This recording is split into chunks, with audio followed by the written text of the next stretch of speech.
Hello students, welcome in my channel NBC computer education. Last session से हमने start किया था कंट्रोल फ्लो और उसमें हमने आपको एक चीज़ बताई थी, इफ़ कंडीशन। और इफ़ कंडीशन किस लिए यूज़ करते हैं ये भी हमने आपको बताया था कि if condition is use for making a decision. जब भी आपको अपने कोड के अंदर कोई भी डिसीजन लेना होगा तो आपको इफ़ कंडीशन को यूज़ करना होगा। और ये कोई ज़रूरी नहीं है कि इफ़ लगाएंगे तो एल्स लगाना ही होगा, ये डिपेंड करता है रिक्वायरमेंट के ऊपर, राइट। और अब आप इस कोड को समझिए और ये देखिए ये आउटपुट कैसे आ रहा है। इफ कंडीशंस का जो सिंटेक्स है वो ये है कि जब भी आप इफ कंडीशन को यूज करेंगे तो उसके आगे आप कॉलन जरूर लगाएंगे और उसके नीचे का जो स्टेटमेंट है वो गैप करके लिखेंगे, इसे कहते हैं इंडेंटिंग करके लिखना। वैसे आईडीई के अंदर जब कॉलन लगाते हैं तो ये ऑटोमेटिकली ये खिसका के लिखता है, यहाँ पे इंडेंटिंग करके लिखता है। और यहाँ पे हमने स्टेटमेंट दिया प्रिंट एज ग्रेटर, तो ये जो स्टेटमेंट है ये एग्जीक्यूट तभी होगा जब ये कंडीशन ट्रू हो जाएगी और जब ये कंडीशन फॉल्स हो जाएगी तो फिर ये वाला स्टेटमेंट एग्जीक्यूट होगा, राइट। और फिर यहाँ पे तो इसको आना ही है, चाहे ये कंडीशन ट्रू हो जाएगी तब भी इसको एग्जीक्यूट करके यहाँ पे आएगा और जब ये कंडीशन फॉल्स हो जाएगी तो इसको एग्जीक्यूट करके तब यहाँ पे आएगा, राइट। क्योंकि ये जो स्टेटमेंट है ये ना एल्स के अंदर है और ना ये इफ के अंदर है, ये बहुत इंपॉर्टेंट है, आपको इंडेंटिंग का ध्यान रखना होगा। अब इसका आउटपुट समझते हैं। a comma B is equal to 10 comma 20। It means जो a की वैल्यू है वो तो हो जाएगी 10 और जो 20 है वो जाएगा b के अंदर। इट मीन्स 10 गया a के अंदर और 20 हो गया b के अंदर, स्टोर होगी वैल्यू। ये वैल्यूज a की वैल्यू 10, b की वैल्यू 20। और अब ये कंडीशन को देखिए, if a greater than b, कि क्या a की वैल्यू b की वैल्यू से ग्रेटर है? नहीं है, कंडीशन फॉल्स है। तो फिर ये एल्स वाले पार्ट पे जाएगा और प्रिंट करेगा b इज ग्रेटर, जैसे कि आउटपुट में आ रहा है। और उसके बाद फिर इसको यहाँ से यहाँ पे आना ही है और ये प्रिंट करेगा फिनिश। तो ये था इफ कंडीशंस का सिंपल सा केस। और अब आप इस कोड को देखिए। कोड ये है कि check a number is even और ओड। हमें एक कोड लिखना है कि जब भी हम कोड को रन करेंगे तो इसको ये बताना है कि जो नंबर हमने इनपुट किया वो इवन है या ओड है। तो सबसे पहले आप आउटपुट को देखिए, एंटर ए नंबर। सपोज मैंने 9 डाल दिया तो 9 तो 2 की टेबल में नहीं आता, इट मीन्स ये नंबर ओड है। जो नंबर 2 से डिवाइड हो जाता है पूरा पूरा, जो 2 से डिविजिबल होता है उसे कहते हैं इवन, और जो 2 से डिवाइड नहीं होता उसे कहते हैं ओड, ये आप जानते ही होंगे। फिर भी आप देखिए इसको, n equal to int input enter a number. कोई भी नंबर आप इनपुट करो उसको ये इंटीजर में कन्वर्ट करके n में डाल देगा और उस नंबर को ये फिर डिवाइड करेगा 2 से। ये जो सिंबल होता है परसेंटेज वाला, ये एक्चुअली रिमाइंडर वाला काम करता है। तो n की वैल्यू को ये 2 से डिवाइड करके रिमाइंडर निकाल लेगा और जो भी रिमाइंडर आएगा उसको कंपेयर करेंगे 0 से। डबल इक्वल जो होता है वो कंपेयर करने के लिए होता है। तो जो भी n की वैल्यू आएगी वो 2 से डिवाइड होगी, उसके बाद वो 0 से कंपेयर होगी। अगर ये कंडीशन ट्रू हो जाती है, मीन्स रिमाइंडर अगर 0 आता है, तो इसका मतलब ये है कि वो नंबर पूरा पूरा डिवाइड हो चुका 2 से और फिर प्रिंट करेगा नंबर इज इवन। और अगर रिमाइंडर 0 नहीं आता फिर ये एल्स पे जाएगा और प्रिंट करेगा नंबर इज ऑड, जैसे कि आउटपुट में दिया हुआ है। अब मैं आपको इसको दिखाता हूं आईडीई पे चला करके। सबसे पहले हमने किया n equals to int input enter a number. कोई नंबर हम इनपुट करेंगे और वो जाएगा n के अंदर। फिर कंडीशन लगाएंगे if n remainder 2 equal equal 0 colon, और फिर प्रिंट कर देंगे हम नंबर इज इवन। और ये उसके बाद एल्स, और एल्स के बाद फिर से प्रिंट नंबर इज ओड। ये देखिए, और अब इसको मैं रन करके दिखाता हूँ। सबसे पहले इसको हम सेव कर लेंगे और ये मैंने सेव किया और फाइल का नाम सपोज मैंने रख दिया टेस्ट। टेस्ट नहीं, सपोज मैंने इवन रख दिया, even odd dot P Y. ये मैंने सेव किया और अब इसको जब रन करेंगे, ये रन किया मैंने और ये आउटपुट ये देखिए साइड में एंटर ए नंबर। सपोज मैंने डाल दिया 11 और एंटर करते ही ये मैंने एंटर किया तो आया नंबर इज ओल्ड। अब इसी प्रोग्राम को मैं फिर से रन करता हूँ और ये मैंने रन किया और दिया सपोज मैंने 20, तो इसने प्रिंट किया इवन, क्योंकि 22 से डिविजिबल है तो इवन आया, और 11 2 से डिविजिबल नहीं है तो प्रिंट किया इसने ओड। ये था हमारा इवन ओड का प्रोग्राम, राइट। अब इन एग्जांपल्स को देखिए। सबसे फर्स्ट नंबर पे है check the year is a leap year और नॉट। कि जैसे ही हम अपने कोड को एग्जीक्यूट करेंगे तो वो इनपुट करेगा एंटर द ईयर। इस तरीके देखिए एंटर द ईयर, और जो भी हम ईयर देंगे तो उसको बताना है कि वो लीप ईयर है या नहीं है। और लीप ईयर क्या होता है ये हम आपको बता देते हैं। जिस ईयर में 366 डेज होते हैं, मतलब जिस ईयर में 29 डेज का होता है फरवरी का महीना, उसे कहते हैं लीप ईयर, और वो लगभग 4 साल बाद आता है। और पूरी कंडीशंस क्या है ये मैं आपको आज बताता है, कुछ लोग शायद आधी कंडीशन जानते होंगे। पूरी कंडीशंस ये है कि if year is a century year, अगर ईयर सेंचुरी है, जैसे 1900, 2000, 1300, 2100, इसे कहते हैं सेंचुरी ईयर्स। और वे सेंचुरी ईयर जो होंगे वो 400 से डिविजिबल होंगे, तभी वो लीप ईयर होगा। इट मीन्स अगर सेंचुरी ईयर है तो वो 400 से डिविजिबल होना चाहिए, तभी वो लीप ईयर कहलाएगा। और अगर वो सेंचुरी ईयर नहीं है तो फिर वो डिवाइड होना चाहिए 4 से। ये पूरी कंडीशन है, राइट। तो अगर वो 400 से डिविजिबल है तो वो होगा लीप ईयर, दैट सी बात है, वो सेंचुरी जरूर होगा। और अगर वो सेंचुरी नहीं है तो भी फिर वो 4 से डिविजन होना जरूरी है। अब ये देखिए, y is equal to int input enter the year, हमने ईयर की वैल्यू इनपुट की और वो y के अंदर आ गई। सपोज मैंने डाल दिया 1900। अब 1900 को y की वैल्यू जो 1900 है उसको ये 400 से डिवाइड करेगा, और जो भी रिमाइंडर आएगा अगर वो जीरो के इक्वल है। अब 1900 को डिवाइड करेंगे 400 से तो रिमाइंडर जीरो नहीं आएगा, ये कंडीशन फॉल्स हो चुकी, राइट। तो आएगा फिर ये इधर और की तरफ। और का मतलब है अगर ये फॉल्स हो जाती है तो इसको चेक करने आएगा। तो y की वैल्यू क्या है 1900, इसको डिवाइड करेंगे 4 से, और 4 से डिवाइड आराम से हो जाए, कोई प्रॉब्लम नहीं है। तो ये 4 से डिविजिबल है, मीन्स ये वाली कंडीशन ट्रू है। अब अगर ये वाली भी कंडीशन ट्रू हो जाएगी तो ये लीप ईयर हो जाएगा। अब ये वाली कंडीशन क्या है कि y की जो वैल्यू है क्या वो 100 से डिविजिबल नहीं है, नॉट इक्वल, लेकिन ये तो है, तो इसलिए ये वाली कंडीशन फॉल्स होगी। और एंड के केस में क्या होता है, दोनों ही कंडीशंस ट्रू होंगी तब भी आंसर ट्रू होता है। तो ये वाली कंडीशन भी फॉल्स हो चुकी और ये दोनों कंडीशन भी फॉल्स हो चुकी, इसलिए प्रिंट करेगा नॉट लीप ईयर। तो 1900 जो था हमारा वो लीप ईयर नहीं था, राइट। कुछ लोग जानते हैं कुछ 4 से डिवाइड होते हैं वो लीप ईयर होते हैं, तो उस केस में तो लीप ईयर हो जाएगा ये, जबकि लीप ईयर था ही नहीं। अब दोबारा हमने प्रोग्राम को रन किया और इसने इनपुट किया एंटर द ईयर, हमने दिया 2012। तो y की जो वैल्यू है इस टाइम वो है 2012। अब ये चेक करो, 2012 को जब 400 से डिवाइड करेंगे तो रिमाइंडर जीरो नहीं आएगा, ये कंडीशन फॉल्स हो चुकी, तो फिर ये इधर आएगा। अब 2012 को जब डिवाइड करेंगे 4 से तो रिमाइंडर जीरो आ जाएगा, ये कंडीशन ट्रू हो चुकी। और अगर ये भी ट्रू हो चुकी, ये भी ट्रू हो जाएगी तो लीप ईयर हो जाएगा। अब 2012 को 100 से डिवाइड करते हैं तो क्या रिमाइंडर जीरो नहीं आता, तो नहीं आता, कंडीशन ट्रू है। तो ये वाली कंडीशन भी ट्रू होगी, 4 से डिवाइड हो गया और 100 से डिवाइड ये नहीं हुआ, मतलब ये सेंचुरी ईयर नहीं है, इसलिए इसको प्रिंट करेगा कि it is a leap year, ये लीप ईयर था, राइट। तो ये था हमारा program, check the year is a leap year और नॉट। अब दूसरा प्रोग्राम देखिए, check a character is vowel और नॉट। हमें एक कैरेक्टर इनपुट करना, और कैरेक्टर इनपुट करने के लिए हम यहाँ पे इंट या फ्लोट कुछ नहीं लगाएंगे, सिंपल लिखेंगे एंटर ए कैरेक्टर। जो भी आप कैरेक्टर दोगे वो ch नाम के वेरिएबल में स्टोर हो जाएगा। और अब ये इसे चेक करेगा कि जो कैरेक्टर इसके अंदर आया क्या वो a के इक्वल है, या कैपिटल ए के इक्वल है, या स्मॉल ई, कैपिटल ई, जितने भी वोवेल्स हैं 5 कैपिटल वाले और 5 स्मॉल वाले, सबको लगा देंगे, एक ही लाइन में पूरी कंडीशन लगा सकते हैं, राइट। तो और का मीनिंग क्या है, एक भी कंडीशन अगर ट्रू हो जाती है इनमें से तो प्रिंट करेगा इट इज वोवेल, और अगर सभी कंडीशन फॉल्स हो जाती हैं तो फिर ये एल्स पे जाएगा और प्रिंट करेगा नॉट वोवेल।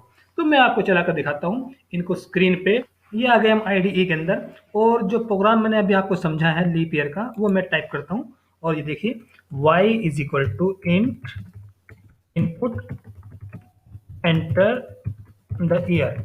यहाँ तो वो ईयर इनपुट करेंगे जिसको हमें चेक करना है कि वो लीप ईयर है कि नहीं। और if y remainder 400 equal to 0, ये पहली कंडीशन थी कि अगर वो 400 से डिविजिबल है तो लीप ईयर होता है, और या फिर वो 4 से अगर डिविजिबल है और 4 से डिविजन है एंड, लेकिन वो सेंचुरियल ना हो, वो सेंचुरियल ना होने कंडीशन है, उसको 100 से डिवाइड करके देखेंगे और रिमाइंडर 0 अगर नहीं है। तो पूरी कंडीशन ये बनी, या तो वो 400 से डिवाइड हो जाए तो लीप ईयर होगा, या फिर 4 से हो जाए लेकिन 100 से नहीं होना चाहिए, तो प्रिंट करेंगे लीप ईयर, प्रिंट कर देंगे लीप ईयर, ये देखिए। और एल्स, अब एल्स अगर ये कंडीशन फॉल्स है तो प्रिंट कर देगा नॉट लीप ईयर। ये पूरा प्रोग्राम, और अब इसको रन करके दिखाता हूँ मैं आपको। ये मैंने सेव किया, सेव, और नाम जैसे सपोज मैंने ईयर नाम दे दिया, ये मैंने सेव कर दिया, और अब इसको रन करते हैं। और रन करने के बाद हमने इनपुट किया एंटर द ईयर में 2000। अब 2000 जो है हमारा सेंचुरी ईयर है, तो इसको पहले ये 400 से डिवाइड करके देखेगा और ये डिवाइड हो जाएगा, कंडीशन ट्रू हो जाएगी तो प्रिंट करेगा लीप ईयर। एंटर किया मैंने, ये देखिए लीप ईयर प्रिंट हो गया। और इसी प्रोग्राम को अब मैंने फिर से रन किया और मैंने यहाँ पे डाल दिया सपोज इस बार 1900। अब 1900 तो 400 डिवीजन नहीं है, ये कंडीशन तो फॉल्स हो गई, तो ये इधर आएगा। और 1900 को अगर डिवाइड कर जाए 4 से, ये कंडीशन ट्रू है, लेकिन ये वाली फॉल्स हो रही है क्योंकि 1900 100 से भी डिवाइड हो रहा है, जबकि पूरी कंडीशन ये है कि 4 से अगर पूरा डिवाइड हो जाता है तो 100 से डिवाइड नहीं होना चाहिए, सेंचुरी नहीं होना चाहिए, तो इसलिए कंडीशन फॉल्स मानी जाएगी और प्रिंट करेगा नॉट लीप ईयर। ये देखिए नॉट लीप ईयर आंसर आ गया। और अब फिर से एक बार और रन करते हैं और इस बार मैंने दिया यहाँ पे 2012। अब 2012 तो डिवाइड नहीं होगा 400 से, ये कंडीशन फॉल्स हो चुकी। ये 4 से डिवाइड हो जाएगा, ये कंडीशन ट्रू हो चुकी। और ये 100 से डिवाइड नहीं होगा क्योंकि ये सेंचुरी नहीं है, तो ये भी ट्रू हो चुकी, इसलिए इसको प्रिंट करेगा लीप ईयर। तो ये था हमारा प्रोग्राम लीप ईयर का। अब मैं बताता हूँ आपको दूसरा प्रोग्राम जो अभी हमने बनाया था वोवेल वाला। तो सबसे पहले हम एक कैरेक्टर इनपुट कर लेते हैं, ch is equal to input enter a character. ये मैंने एक कैरेक्टर इनपुट किया, मैंने इसमें इंट नहीं लगाया क्योंकि हमें कैरेक्टर ही इनपुट करना है। अब कंडीशन लाएंगे ch is equal to A और ch is equal to E और ch is equal to I और ch is equal to capital I बाद में लेंगे और ये o और ch is equal to u और ch इज इक्वल टू पूरा हो चुका शायद। और ये अब इसको यहीं पे हम कॉलन लगाएंगे और प्रिंट करेंगे वोवेल। और एल्स थोड़ा बड़ा कर लेते हैं आउटपुट के लिए, ये प्रिंट कर दिया मैंने वोवेल, एल्स प्रिंट करेंगे नॉट वोवेल, नॉट वोवेल। ये पूरा प्रोग्राम मैंने टाइप किया। इसके बाद चेक कर लेते हैं, if ch is equal to A और ई और आई और ओ और यू, 5 के 5 वोवेल मैंने लगाए, इनमें से एक भी कैरेक्टर अगर ch के अंदर आया तो ये कंडीशन ट्रू मानी जाएगी और प्रिंट करेगा वोवेल। अब मैं इसको रन करता हूँ, पहले सेव कर लेते हैं, मैंने सेव किया और अब मैं इसको रन करता हूँ। और जैसे रन किए रहेंगे ये इनपुट करेगा हमारे से एंटर द कैरेक्टर। मैंने सपोज कैरेक्टर डाल दिया ए और एंटर करते लिखा है वोवेल, ये देखिए। और इसी प्रोग्राम में अगर मैं यहाँ पे इनपुट करता हूँ कैरेक्टर सपोज बी, तो इसने प्रिंट किया नॉट वोवेल, ठीक है। और उसके बाद एक बार रन करते हैं और मैंने यहाँ पे दिया कैपिटल में ए, ये इसको भी नॉट वोवेल दे रहा है क्योंकि हमने कैपिटल वाले यहाँ पे कंपेयर नहीं किए। तो उसका सोल्यूशन ये है कि आप इस तरीके से और का यूज करके कैपिटल वालों को भी चेक कर सकते हैं, ऐसे if ch is equal to capital A, इस तरह हम पूरी कंडीशन यहाँ पे लगा सकते हैं। तो ये था हमारा वोवेल और नॉट वोवेल चेक करने का प्रोग्राम, ओके। अब हम बात करते हैं इफ एलिफ की। देखिए इफ एल्स अब तक हमने पढ़ा, तो इफ एल्स तब यूज करते हैं जब हमारे पास दो ही केस होते हैं, जैसे कि इवन या ओड, वोवेल या नॉट वोवेल, पास या फेल, तो वहां पे इफ एल्स से काम चल जाता है। और इसको हम तब यूज करते हैं जब हमारे पास मल्टीपल कंडीशंस होती हैं और हर कंडीशन का अपना एक अलग स्टेटमेंट होता है। जैसे अभी हमने एक प्रोग्राम बनाया था वोवेल या नॉट वोवेल का, और वोवेल नॉट वोवेल में बहुत सारी कंडीशंस थी लेकिन सबका एक ही स्टेटमेंट था वोवेल, राइट। लेकिन यहाँ पे क्या है कि इफ कंडीशन 1 अगर ये कंडीशन सेटिस्फाई हो गई, ट्रू हो गई, तो ये स्टेटमेंट एग्जीक्यूट होगा और फिर यहाँ से बाहर आ जाएगा, इनको चेक भी नहीं करेगा। तो ये खास बात है इफ एलिफ की कि अननेसेसरी कंपेरिजन नहीं करता। अगर ये कंडीशन फॉल्स हो जाती है तो फिर ये इसको चेक करने आएगा और ये अगर ट्रू है तो ये स्टेटमेंट एग्जीक्यूट होगा और फिर यहाँ से बाहर आ जाएगा। अगर ये भी फॉल्स है तो इसको चेक करेगा और अगर ये भी फॉल्स हो गई तब ये इस पे जाएगा। और ये कोई जरूरी नहीं है कि एल्स लगाना लास्ट में जरूरी है, ये डिपेंड करता है रिक्वायरमेंट पे, ओके। और ये स्टेटमेंट ये एग्जीक्यूट होने जरूरी होंगे चाहे कोई भी कंडीशन ट्रू हो। अगर ये ट्रू है ये स्टेटमेंट एग्जीक्यूट होगा और फिर सीधा यहाँ पे आ जाएगा, और अगर ये ट्रू है तो ये एग्जीक्यूट होगा और फिर यहाँ पे आ जाएगा। तो बहुत सारी कंडीशंस जब होती हैं और हर कंडीशन का अपना एक अलग स्टेटमेंट होता है, तब हम यूज करते हैं इफ एलिफ को। अब इस एग्जाम्पल को देखिए, Python code to check a number is positive, negative और जीरो। मीन्स हमें एक नंबर इनपुट करना है और चेक करना है कि वो नंबर पॉजिटिव है, नेगेटिव है या फिर जीरो है। 3 केस हो गए इसमें, इसलिए हम इसमें एलिफ का यूज करेंगे। अब ये देखिए, int input enter a number, कोई नंबर दो और वो नंबर डाल, सपोज हमने एन में आ गया, हमने इनपुट किया सपोज -10, तो ये प्रिंट करना चाहिए नेगेटिव। तो क्या कंडीशन लगाई, if N greater than 0, N की जो वैल्यू है -10 क्या वो 0 से ग्रेटर है, ये कंडीशन फॉल्स हो चुकी, तो फिर ये एलिफ पे जाएगा। तो क्या -10 क्या वो 0 से लेस देन है, ये कंडीशन ट्रू है, तो प्रिंट करेगा नेगेटिव। यस। और अगर इसको फिर से रन करते हैं और मैं यहाँ पे नंबर डाल दूँ 0, एन की वैल्यू, तो ये कंडीशन फॉल्स हो जाएगी, फिर यहाँ पे आएगा, ये भी फॉल्स हो जाएगी, फिर ये प्रिंट करेगा 0 को। अब मैं दिखाता हूँ आपको उसको आईडी पर रन करके।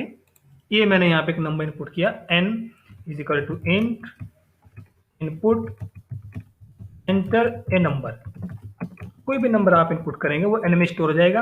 अब यहाँ पे कंडीशन डाल देंगे, if n greater than 0 then print करेंगे पॉजिटिव, और उसके बाद एलिफ n लेस देन 0 तो प्रिंट करेंगे नेगेटिव, और उसके बाद एल्स में डाल देंगे प्रिंट 0।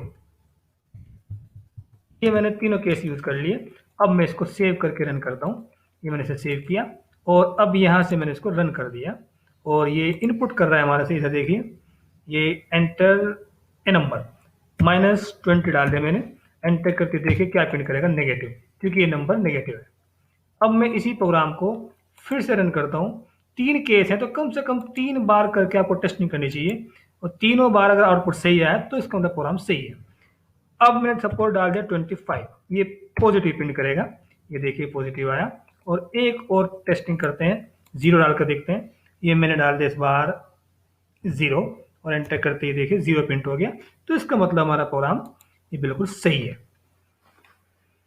ये है आपके लिए एक्सरसाइज, और ये मैंने पहले आपको बताया था कि जब हम कोडिंग सीखते हैं तो उसके 2 पार्ट होते हैं, एक तो होता है सिंटेक्स और दूसरा होता है लॉजिक। सिंटेक्स सीखना इजी है, लॉजिक में थोड़ी सी मेहनत करनी पड़ती है। तो जो भी हम एक्सरसाइज देते हैं आपको इनको बनाने की ट्राई जरूर करनी पड़ेगी। अगर आप ट्राई भी नहीं करेंगे तो फिर आपको कोडिंग कभी नहीं आएगी, राइट। तो question number 1, find out maximum and minimum value in 3 inputted values. 3 number input करेंगे हम, और जो उनमें सबसे बड़ी वैल्यू और सबसे छोटी वैल्यू है वो आपको फाइंड आउट करनी है, वो प्रिंट करनी है, राइट।